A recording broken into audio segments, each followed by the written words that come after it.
નમસ્કાર અને સ્વાગત છે. આજે આપણે એક ખૂબ જ રસપ્રદ વિષય પર વાત કરવાના છીએ. દર્શન.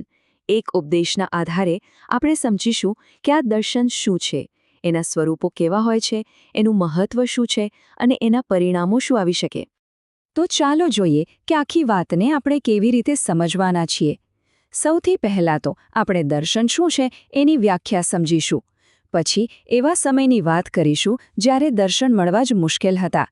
એ પછી ઈશ્વર કયા માધ્યમોથી સંચાર કરે છે એ જોઈશું. દર્શનની ખાસિયતો શું છે એના પર નજર નાખીશું અને છેલ્લે જીવનમાં દર્શન કેમ આટલું જરૂરી છે એના પર વાત કરીને આ ચર્ચા પૂરી કરીશું. તો શરૂઆત કરીએ પહેલા મુદ્દાથી. આ સંદર્ભમાં દર્શનનો ખરેખર અર્થ શું થાય છે? ચાલો એને બરાબર સમજીએ. આખી ચર્ચાની શરૂઆત જ એક મોટા પ્રશ્નથી થાય છે. દૈવી દર્શન એટલે શું? અને આ સવાલ જ બતાવે છે કે જવાબ કોઈ એક સીધી લીટીમાં નથી. એ ફક્ત એક સપના કરતાં તો ઘણું બધું વધારે છે. તો અહીં દર્શનની વ્યાખ્યા શું આપવામાં આવી છે? જો, આ કોઈ એક જ વસ્તુ નથી. આ એક મોટો શબ્દ છે, જેમાં સ્વપ્ન પણ આવી શકે, ભવિષ્યની સમજ પણ આવી શકે, કોઈ વ્યક્તિના જીવનનું લક્ષ્ય કે હેતુ પણ એનો ભાગ હોઈ શકે, અને ઈશ્વરની ઈચ્છા શું છે એની એક ઊંડી સમજ પણ દર્શન કહેવાય. હવે અહીં એક ખૂબ જ રસપ્રદ વાત સામે આવે છે. એવું નથી કે આ દૈવી સંચાર હંમેશા ભરપૂર માત્રામાં ઉપલબ્ધ હોય. અમુક સમય એવો પણ હતો જ્યારે આ માર્ગદર્શન શોધવું લગભગ અશક્ય જેવું હતું. આપણને લઈ જવામાં આવે છે એક ચોક્કસ ઐતિહાસિક સમયમાં, પ્રબોધક શમુએલના દિવસોમાં. એ સમયે આધ્યાત્મિક માહોલ કેવો હતો? ત્યારે દૈવી માર્ગદર્શન મેળવવું ખરેખર ખૂબ જ કઠિન હતું. બાઇબલમાં શમુએલના પુસ્તકમાંથી આ જે વાક્ય છે એ સમયની સ્થિતિને એકદમ સ્પષ્ટ કરી દે છે કે પ્રભુનો શબ્દ દુર્લભ હતો અને દર્શન બહુ ઓછા લોકોને થતા હતા. એટલે જ એનું મૂલ્ય ખૂબ વધારે હતું. પણ આ વાત ખાલી ભૂતકાળની નથી, ભવિષ્ય તરફ પણ જોવામાં આવ્યું છે અને એક અલગ જ પ્રકારના દુકાળની ભવિષ્યવાણીનો ઉલ્લેખ પણ છે.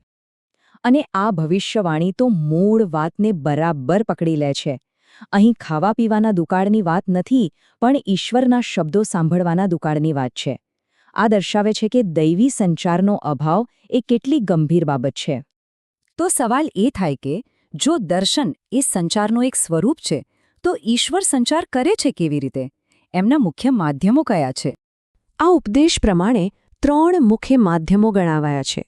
પહેલું સ્વપ્નો દ્વારા, બીજું સીધા દર્શન દ્વારા અને ત્રીજું પ્રબોધકો એટલે કે એમના ખાસ માનવ સંદેશવાહકો દ્વારા. અહીં એક ખૂબ જ મહત્વનો ભેદ બતાવવામાં આવ્યો છે.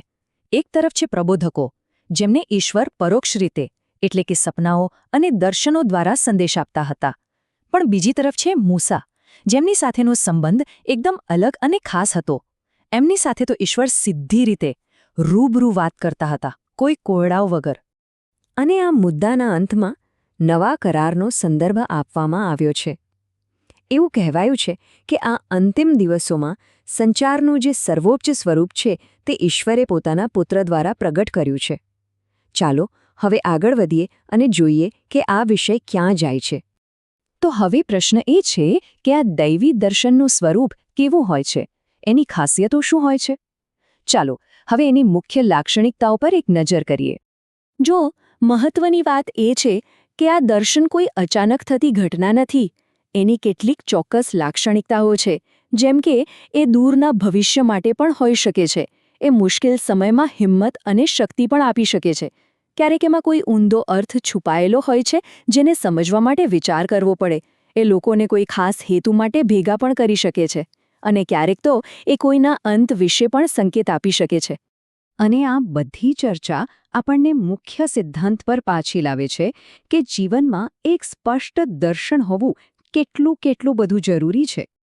આ વાતને સમજાવવા માટે નીતિવચનોમાંથી એક ખૂબ જ સચોટ કલમ લેવામાં આવી છે, જે કહે છે કે જ્યાં દર્શન નથી ત્યાં લોકો મર્યાદાઓ તોડી નાખે છે, નિરંકુશ બની જાય છે. આનો અર્થ શું થયો?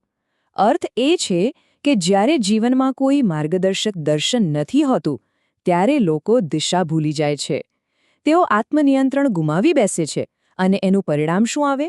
સમાજમાં અંધાધૂંધી અને અરાજકતા. અને અંતમાં આ આખી ચર્ચા આપણને ખૂબ જ ઊંડા અને વિચારવા જેવા પ્રશ્ન પાસે લાવીને મૂકી દે છે.